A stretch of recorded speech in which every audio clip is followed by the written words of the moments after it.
आचारसंहिता बेरोजगारांचा हक्क हिरावून घेऊ शकत नाही. मनसेचे जिल्हाधिकाऱ्यांना निवेदन.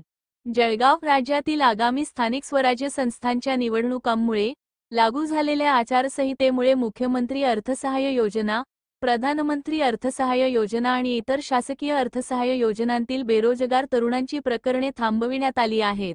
यामुळे हजारो युवकांचे आर्थिक नुकसान होत असून त्यांच्या स्वावलंबनाच्या स्वप्नांवर पाणी फिरत आहे. या गंभीर परिस्थितीविरुद्ध महाराष्ट्र नवनिर्माण सेनेतर्फे जिल्हाधिकारी महोदयांना निवेदन देऊन ठाम भूमिका मांडण्यात आली की आचारसंहिता बेरोजगारांचा हक्क हिरावून घेऊ शकत नाही.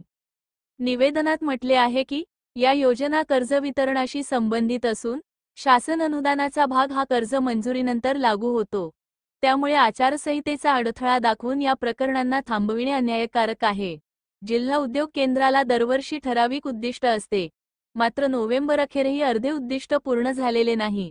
आता आणखी 3 महिने प्रकरणे थांबली तर हजारो युवकांना अपेक्षित सहाय्य मिळणार नाही. मनसेने या निवेदनातून पुढील मागण्या केल्या आहेत. थांबवलेली सर्व अर्थसहाय्य योजनांची प्रकरणे तात्काळ बँकांकडे पाठवावीत. जिल्हा उद्योग केंद्रास नियमित पाठवणीस परवानगी द्यावी. बँकांना कर्ज प्रकरणांची प्रक्रिया सुरू ठेवण्याचे आदेश द्यावेत.